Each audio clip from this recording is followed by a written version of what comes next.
Okay, so this is the fourth video of COPD, a success story, and I thought it'd be a good idea to talk about exercise. We're told from the very beginning that we need to keep moving as much as we possibly can, but with a low FEV, which I was last year, pretty well my comment to that is, are you kidding? You know, exercise is very, very difficult.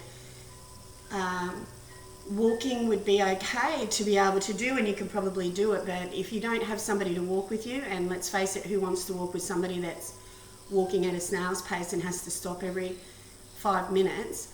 If you don't have somebody with you, it makes it a little bit scary. You can end up far from where you want to be, no air, and not be able to get back.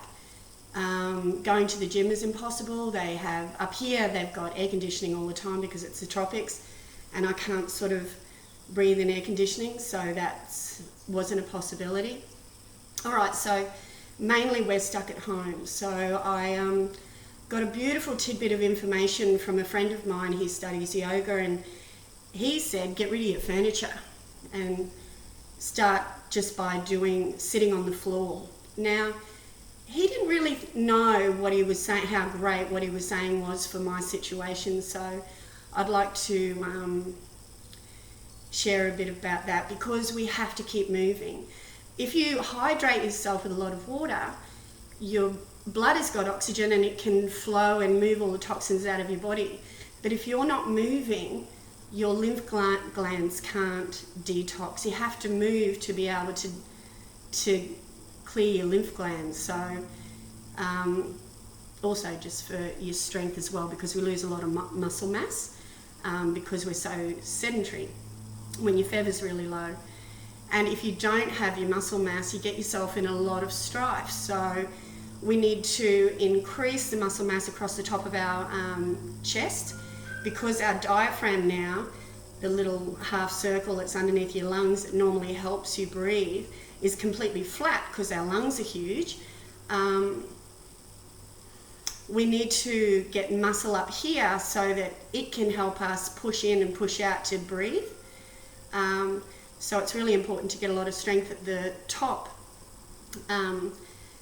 Obviously, keeping the strength in your legs so that you can keep upright is really good too.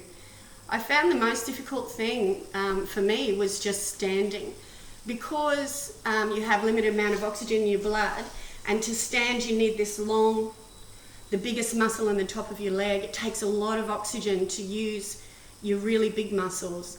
And also to stand, you use your diaphragm to be upright, and your diaphragm takes a lot of oxygen as well. So standing is one of the hardest things. That being said, sitting is not good for you, like in the sitting position in a chair. I did a little bit of research and found that that particular position, sitting, if you do for more than 3 hours a day, it has long-term ill effects on your body. That's just for a normal person.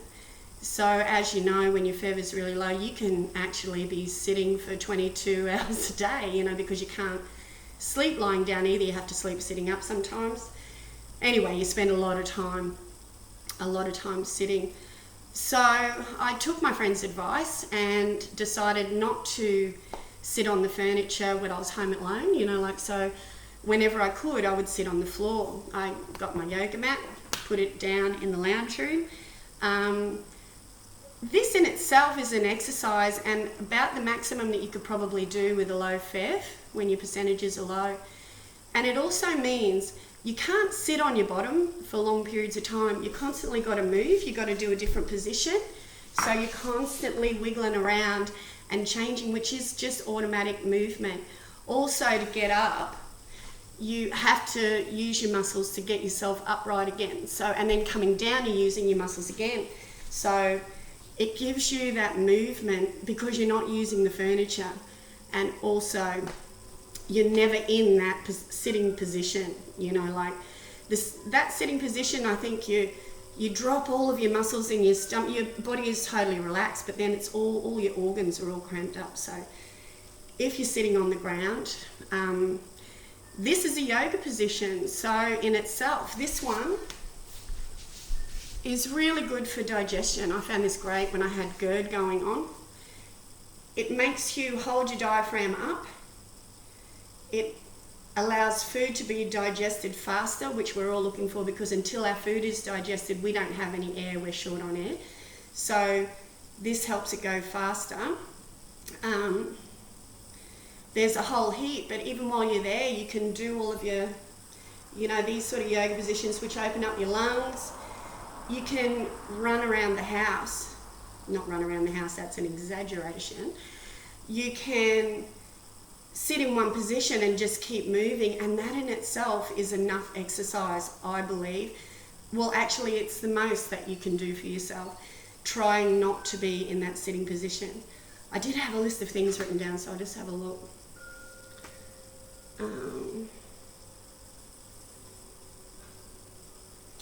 All right, so that was one of the sitting on the ground, not using your furniture, trying not to be in a sitting position at ever.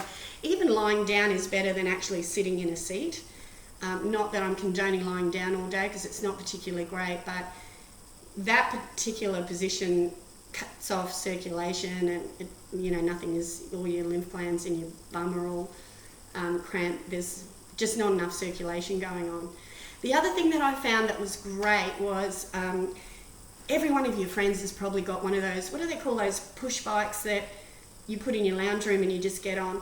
If you can borrow that off somebody and put it in your house, put no tension on the actual wheel and just sit on that. That will get the lower part of your lymph glands and everything moving, all these bottom ones. So I'd sit on that and just do what I could. I'd always put a chair beside me, and that way if I had, and my water as well, if I had to get off the bike because I'd done a little bit too much, which wasn't very much at all, I could sit down on the chair, and then when I was ready, when I had my air again, I could pull myself back up onto the bike and do it again. That was a fantastic discovery, that one. What else was there?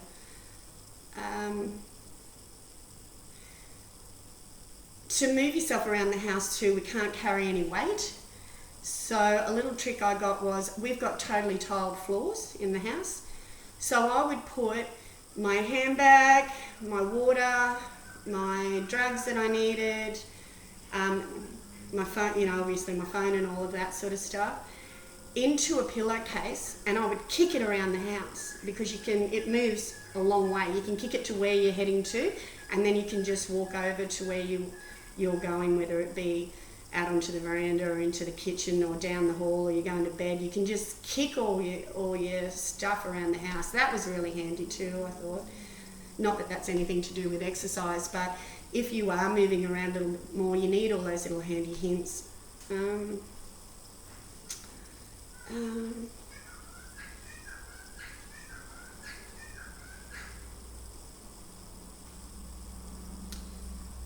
Yeah, put yoga mats anywhere that you